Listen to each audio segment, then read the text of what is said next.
Get you to turn with me to Ecclesiastes chapter 2. Ecclesiastes chapter 2. Last week we followed Solomon's quest for the meaning of life as he examined wisdom. And you may remember that his conclusion, at least what we saw in verse 17 of chapter 2, was that all is meaningless, a chasing after the wind. Tonight, we're going to pick up, and you may remember last week I looked at part of chapter 1 and then picked up and looked at verses 12 through 17 in chapter 2, looking at wisdom and the chasing of wisdom. Tonight we're going to pick up in chapter 2 in verse 1, go down through verse 11, then jump down to verse 18 and continue through the end of the chapter.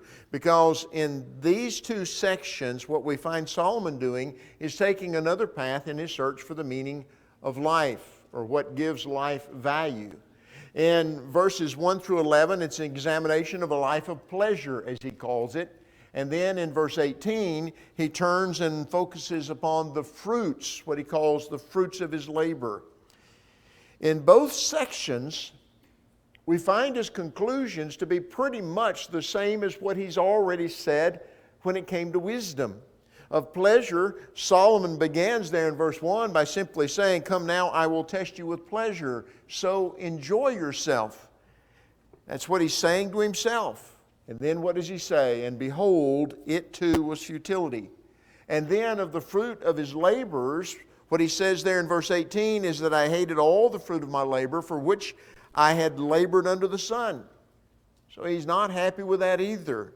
And as he explains his reasons there in that second section for his hatred, he keeps coming back and saying, this too is vanity. This too is vanity. Over and over again, he repeats that same phraseology. This too is vanity. So tonight, I want us to look at these two sections and see why he draws the conclusions he draws and what lengths he goes to try to determine if these things actually bring satisfaction in life, gain as he would call it. So first of all, let's look at the futility of pleasure. And he begins talking about two things, wine and laughter. Here's the way he puts it. Verse 2 of chapter 2, I said of laughter, it is madness, and of pleasure, what does it accomplish? I explored with my mind how to stimulate my body with wine while my mind was guiding me wisely, and how to take hold of folly until I could see what good there is for the sons of men to do under heaven the few years of their lives. Now, there's already kind of a paradox here, and that is how to stimulate his body with wine while his mind is still guiding him wisely. I don't see how that's possible, because usually when you're inebriated, your mind doesn't tend to function so well. At least that's what I've been told, but apparently it worked for him.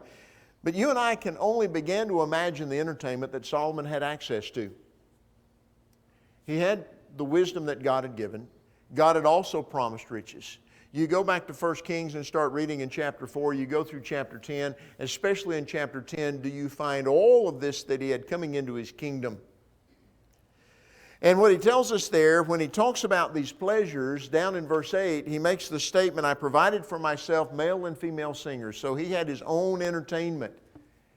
And then on top of that, at the end of that verse, he adds to it, I provided for myself the pleasures of men, many concubines.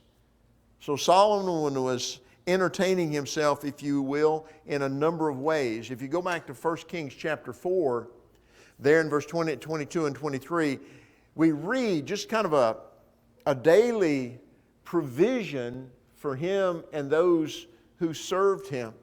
And it's rather lengthy. It talks about oxen and antelope and all of these different types of meat that were available to him every single day of the week. So he ate choice food. 1 Kings chapter 10 verse 21 indicates that all of his drinking vessels were made from pure gold. As a matter of fact, all of the vessels in the house of the forest of Lebanon were made of gold. So no doubt he enjoyed the best of wines in order to stimulate his body. And don't you know, when he speaks about laughter, that laughter, I'm sure, could be heard all over his banquet hall during the different festivities that he would host. But when the party was over, and when everyone had left, and he examined his heart, what Solomon found was still meaningless. He was still dissatisfied. He was still empty. In Proverbs chapter 14, there in verse 13, Solomon said, "Even in laughter, the heart may ache, and the end of joy may be grief." Have you ever seen somebody laugh in an effort to try to hide their true feelings? Someone that put on a happy face because they're trying to keep you from knowing the true emotions that they're really going through. And many years after Solomon, a Greek philosopher by the name of Epicurus taught that we could attain happiness through the avoidance of pain and the pursuit of pleasure. If he and Solomon had lived in the same time frame, Solomon would have been able to say to him, "Doesn't work. Doesn't happen that way." As a matter of fact, Solomon could have told him that the person who builds his life, his or her life, only on the seeking of pleasure is going to be disappointed in the end. The question I would ask for you is why? Have you ever stopped to think about that? The person who spends his or her life seeking pleasure for pleasure's sake is going to be disappointed. Why? I'll give you 3 reasons. One is because the search for pleasure usually results from selfishness. Pleasure is about me. It's about what I want. I want to be entertained. I want to be made happy. I want to feel good. And so we're selfish. And what does selfishness do? Selfishness in and of itself destroys true joy. You see, people who live for pleasure often use other people. They use them for their benefit. They use them for what they want and what they can get out of that relationship. There is no give and take. It's what you provide for me. It's what you do for me. And the end result of those kind of relationships are broken relationships and also empty hearts. There's something I think most of us in this room realize, but it's something we need to pass on to the generation behind us and our children and our children's children, as Scripture would say. And it's this. It is a simple truth. People are more important than things or thrills. People are more important. Folks, we've got some generations of kids growing up that they don't know how to interact with people anymore. I'm reading a book right now that's rather interesting. It's called Reclaiming Conversation. It's written by a lady that does a lot of research in what she's finding, and this is coming from school teachers. What they're finding is that students no longer know how to show empathy. They don't know how to show empathy. They cannot read your face and tell that you're happy or you're sad or that you're hurt. And so they'll do something on Facebook, send you an instant message, and it's a hurting message. Just a message? You see, they don't understand that. And what she's talking about is the need to get back to where we can look people in the eye and talk to them and communicate. But you see, God intended for us to share His pleasures with others, and only as we do this do we find true joy. So that's one reason why you cannot pursue pleasure and ever truly find meaning in life. But there's another reason, Solomon, I think that we could include here, and that is that when we live for pleasure alone, we must constantly increase the intensity of the pleasure, or our enjoyment of that pleasure decreases. Let me say that again. We have to constantly increase the pleasure, or our enjoyment of it decreases. And eventually what we do is we reach a point of what are called diminishing returns, where we get less and less returns for the investment we put into it. Now, those of us that do any kind of financial investing, if I'm getting less and less return on the money that I'm putting out there, I'm going to start looking for somewhere else to invest what I'm doing. But we don't do that sometimes when it comes to seeking pleasure. We keep pouring into it, not realizing you're eventually going to reach a point where nothing comes back to you. And we see that in so many other areas of life. But all of these are designed, people use them to achieve pleasure. Alcohol. I have to drink more to get the same buzz that I used to get when I first started. Drugs. I have to take more drugs. I have to take more powerful drugs, illicit drugs, in order to get the same high that I used to get off of just this little bit here. Gambling. Oh, I'm going to hit the big one this time. I'm going to get it. I'm going to really make it big.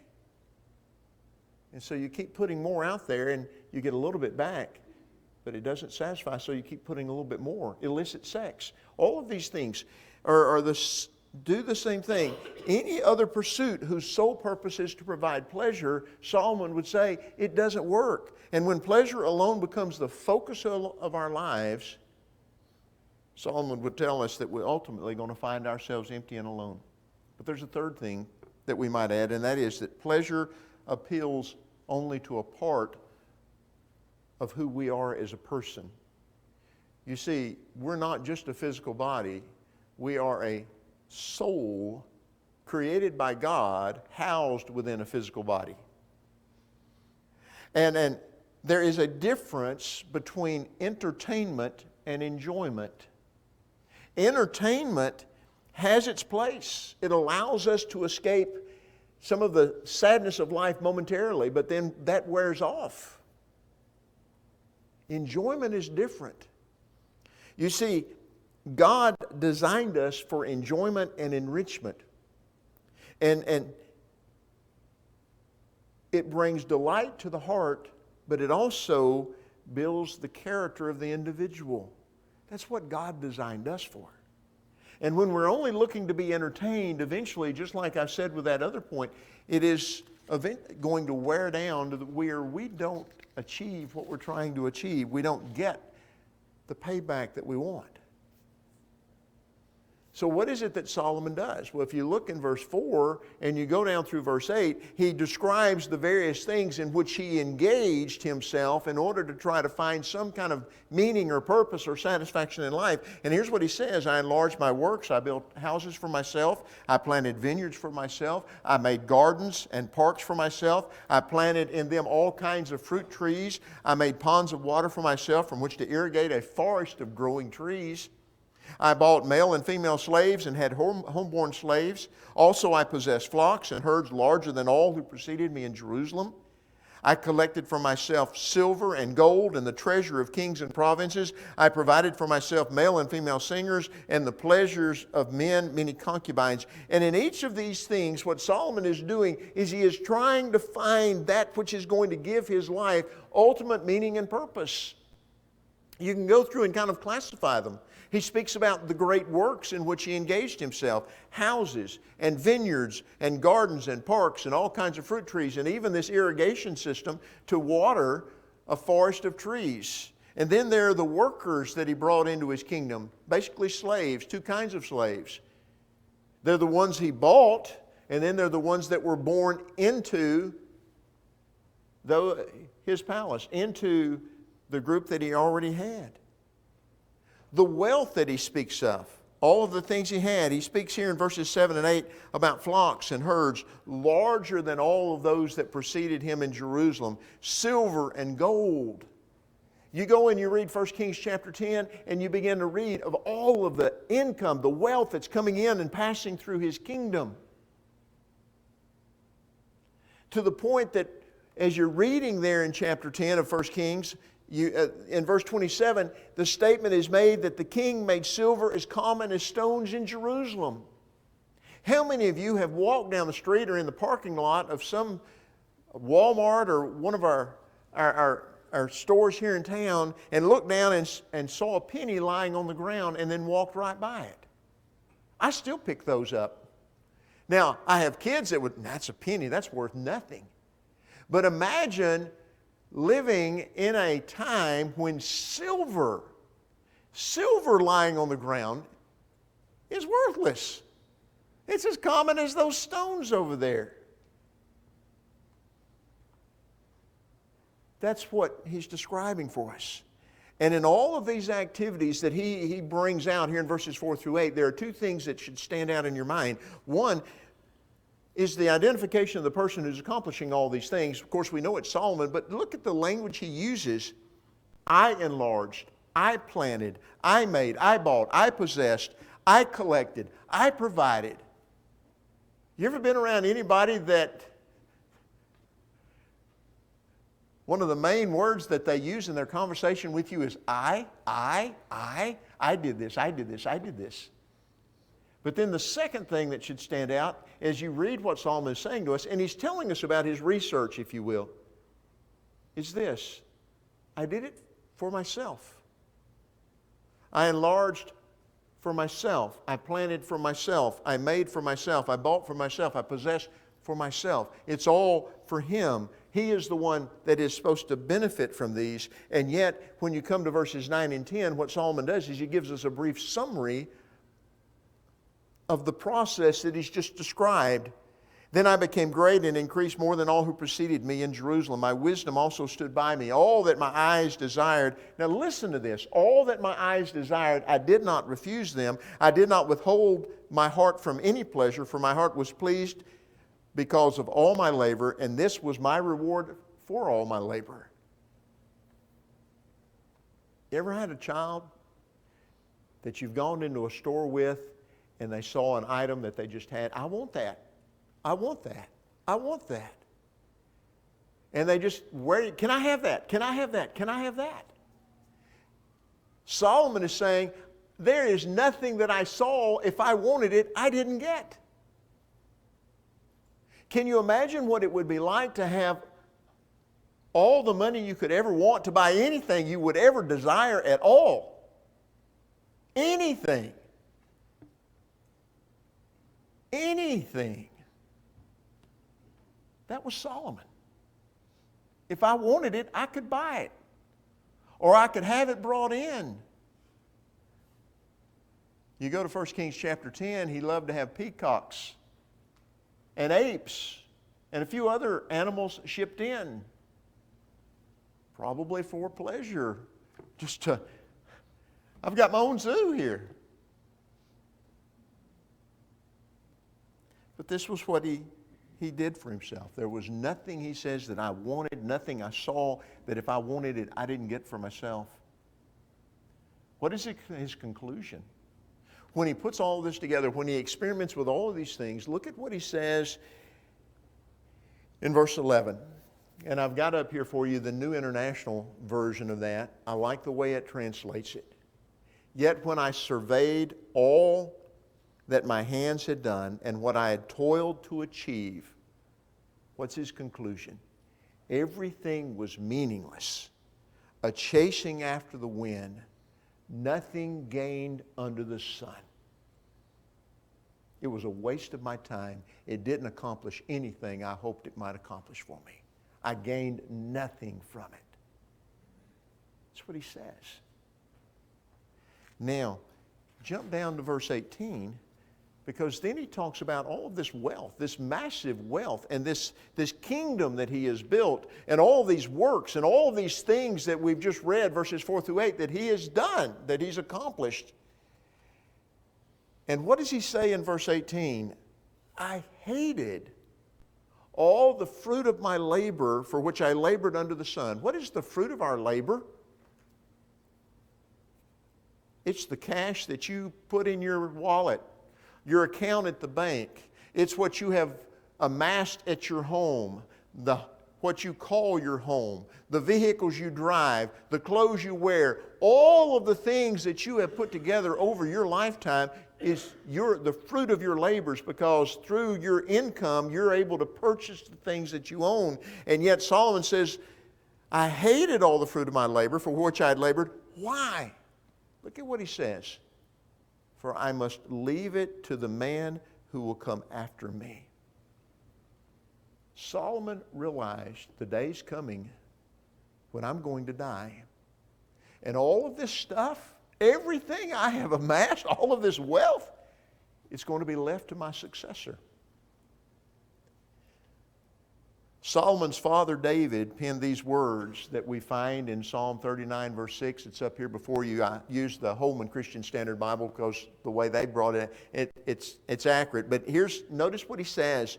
Certainly, man walks about like a mere shadow. Indeed, they frantically rush around in vain, gathering possessions without knowing who will get them. You ever been to an auction?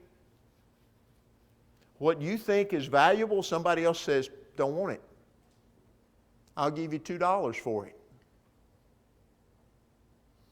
Things that you cherish, when they sell at auction, will go for little or nothing. Many of them will.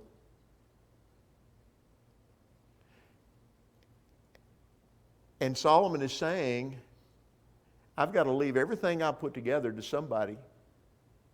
When I can't take it with me, I've got to leave it.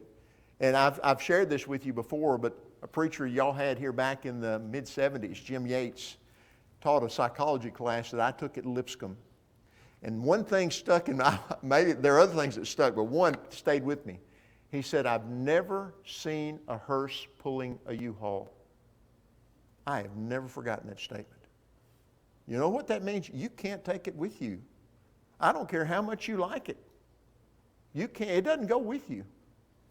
Even if somebody puts it in the casket, it doesn't go with you.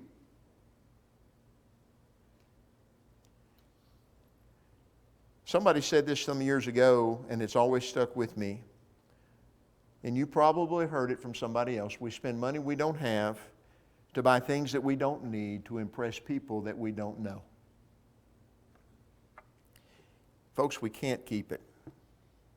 In his parable of the rich fool, you may remember that Jesus tells a story of a farmer who had a bumper crop one year. He decides, because his barns won't hold everything that's come in, he decides to tear those barns down, build new, bigger barns in which he can put all of his harvest.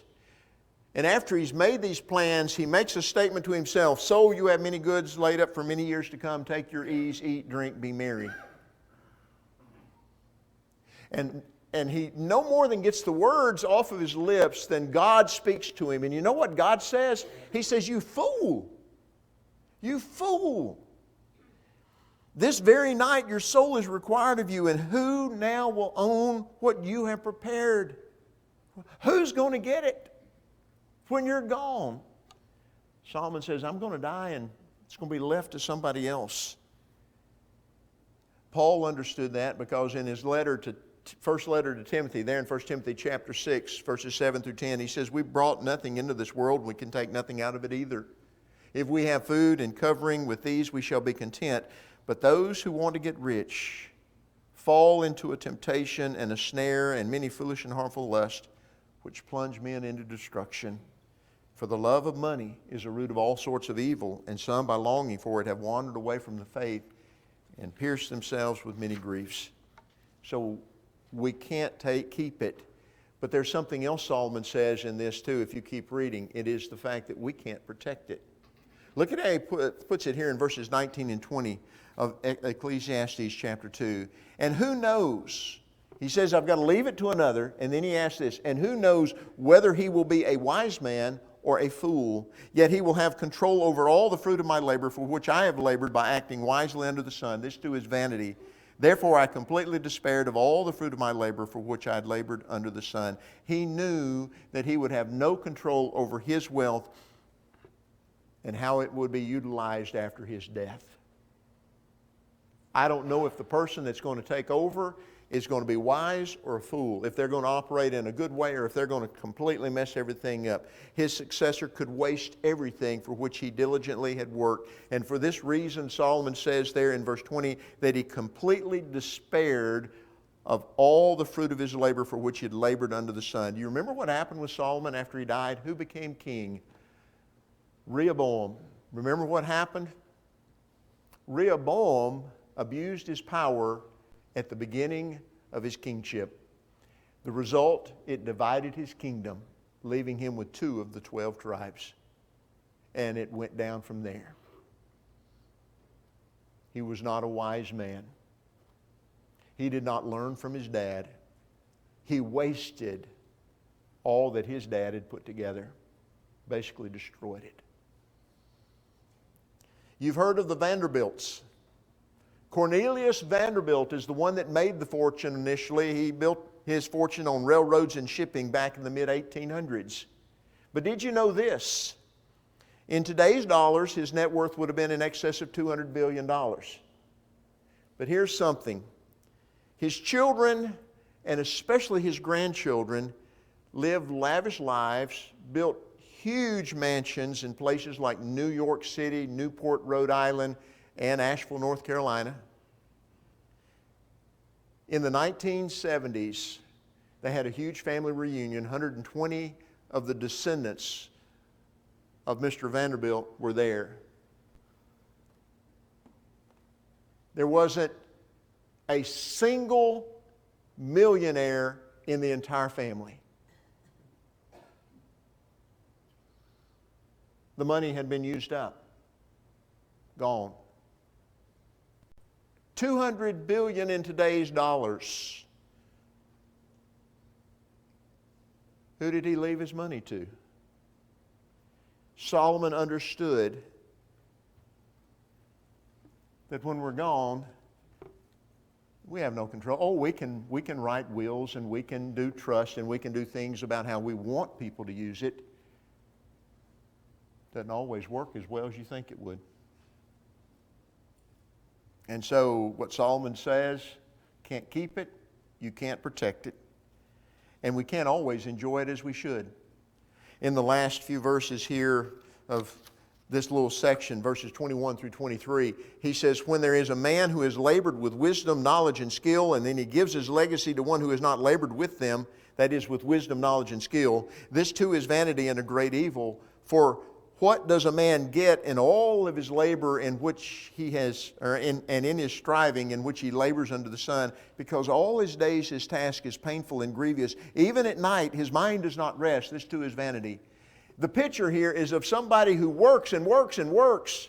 They put in long hours, many days, scrimping and saving and putting back and investing and trying to put it all together and make sure that all of it is cared for.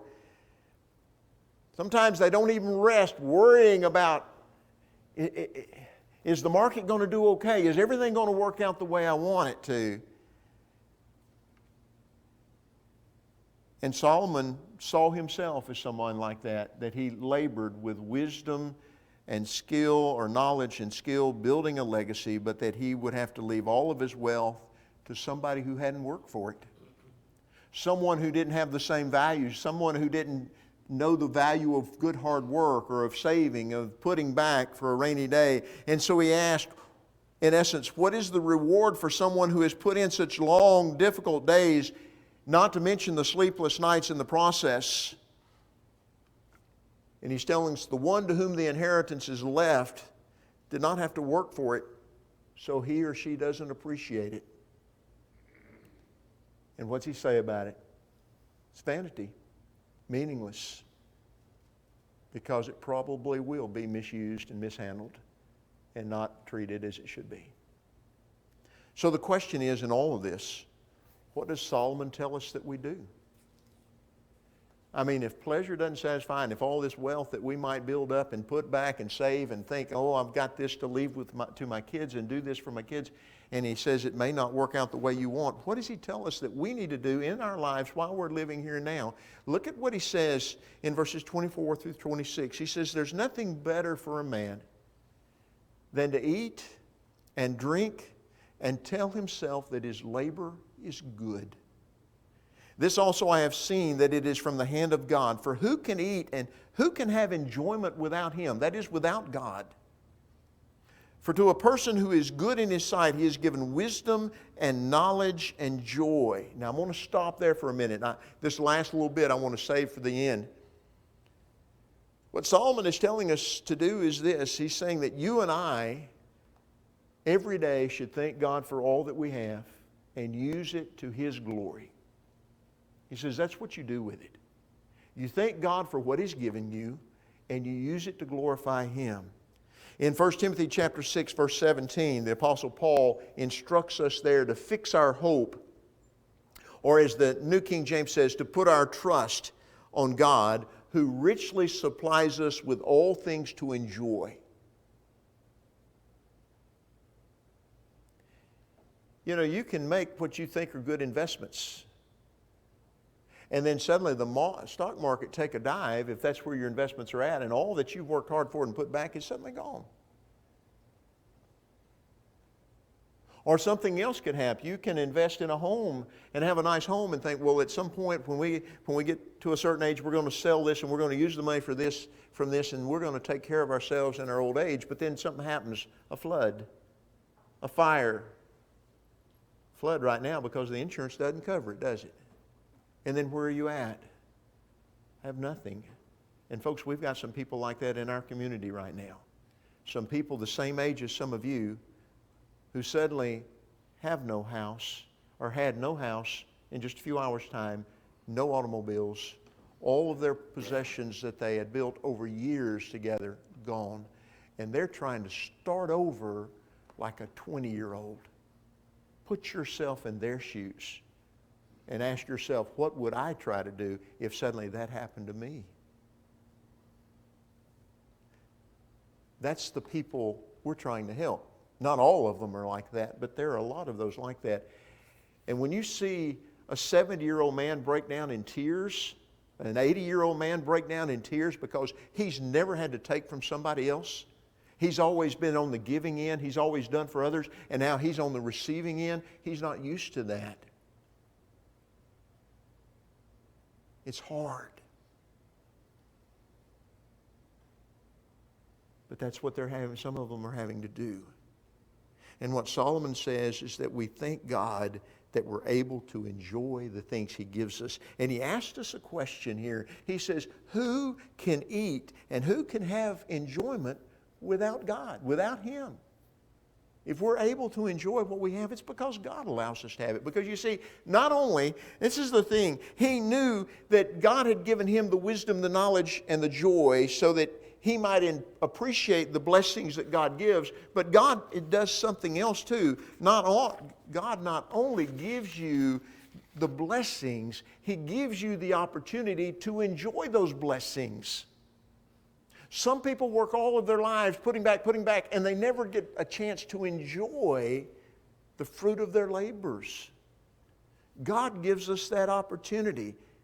But there's one last detail. I don't know if you picked it up. I held up for just a moment. But if you go back up there and you look again, right there after the word joy, the wisdom, knowledge, and joy, he says, while to the sinner he is given the task of gathering and collecting so that he may give to the one who is good in God's sight. Did you get that?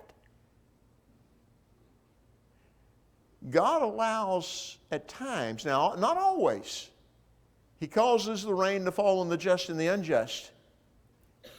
But there are times when God allows the sinner, as Solomon refers to him here, the person who is kind of opposed to God or has nothing to do with God, He allows that individual to amass all kinds of wealth, but never truly to enjoy it because he's left God out of his life and a true understanding of why it exists in the first place. And ultimately what he says here is that his riches go to the one who is good in God's sight. So God takes that and says, I'm going to bless this person over here that is faithfully trying to serve me. And while this is not always the case, if you look at something else that Solomon wrote, found over in Proverbs chapter 13, verse 22, he makes the statement that the wealth of the sinner is stored up for the righteous. Do you remember when the Israelites left Egypt, what did God tell them to do? You go back to chapter 3, verse 22, there in the book of Exodus, and what you find Him telling them to do is for the women to go to the women of Egypt. This will be before they are finally told to leave, and to ask for articles of gold, of silver, and of clothing. And the Scripture says that they plundered the Egyptians. They didn't take it from them. The Egyptians said, here, take it, go, leave. But it was God's doing. God took the wealth of Egypt and gave it to His people as they were leaving Egypt. Remember what He did with Joseph? 12 years as a slave in Egypt. And then what does God suddenly do? He makes him second in command of at that time the greatest nation in the world. Just like that. Folks, God raises up kings, God tears down kings. God provides and God takes away.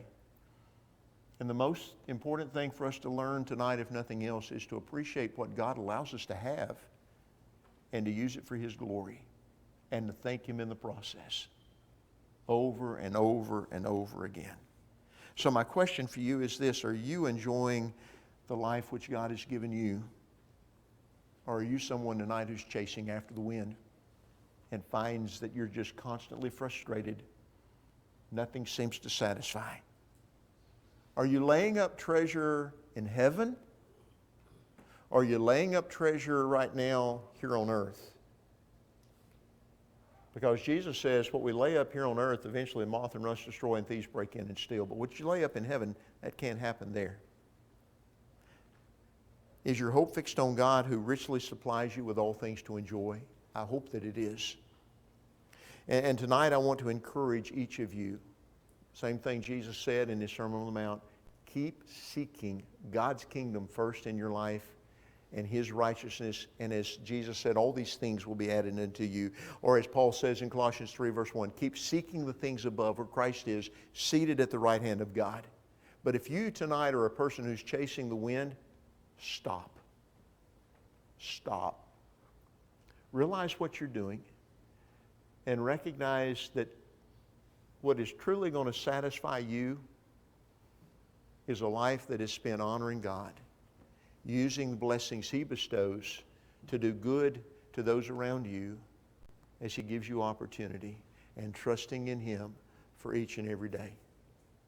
Because we don't know, as the song says, I don't know about tomorrow. It may bring me poverty, but I know who holds tomorrow, and I know who holds my hand. Tonight, if you're not a Christian, there is no better step, no greater step that you could take in your life than to turn to God in obedient faith, turning away from a life that's been lived apart from Him. Confess His Son, Jesus, as your Lord and Savior. Be buried with Him in baptism and begin living for Him. Is that what you need to do? We had 2 that did it yesterday. And I'm telling you, it would be nice to finish out the year with 12 before December the 5th, because that would be 1 year we'd have average of 1 a month. But I'd love to get to the point where we have 1 a week, and then even more than that. Wouldn't that be grand? God can do that for us and help us do it. But tonight it's about you and me. What do you need to do? If you need to respond to His invitation, won't you come, and together we stand and sing.